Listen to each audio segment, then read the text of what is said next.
how can it be otherwise than that the human being as a personality is a reflection of the essence of the cosmos, let's say. Or pretentious, but well, not pretentious. I mean, it could be taken as pretentious, or you could reframe it as, there are potentialities in reality that are only actualized in our personhood, right? And they reflect. And without us, access to those principles in reality would not be available. Well, that seems to be akin to something like emergence. Well, right? I mean, yeah, very much. You can think about us as random, like as the consequence of random processes, which I think is a fairly absurd way of looking at the evolutionary process.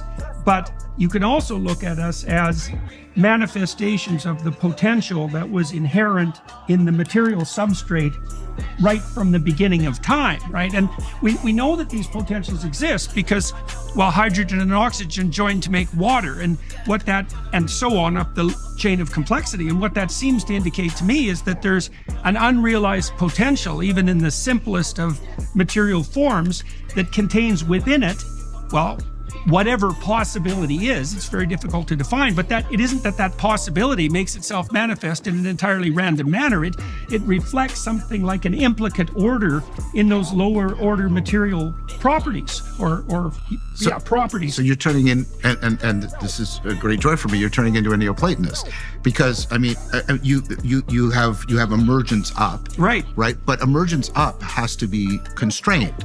There has to be an ordering to those possibilities because of the possibility. This is a point even made by Whitehead much later. Yeah, it'd be just chaotic otherwise. Right. So you have emergence up, and if you had emergence up without constraint down, the top level would just be an epiphenomena. But the top level, as a level, has to constrain what's going. And this is this is in the book I'm working on with Greg Enriquez on consciousness. That you not only have bottom-up emergence, you have top-down emanation. Yeah.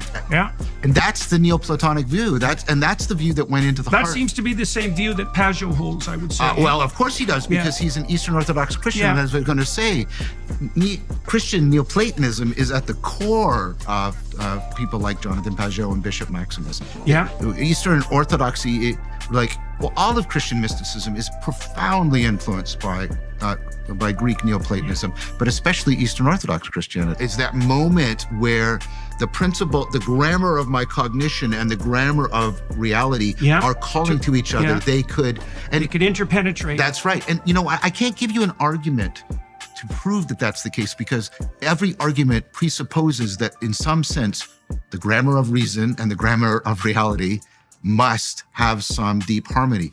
And the same thing with love, and the same thing with beauty.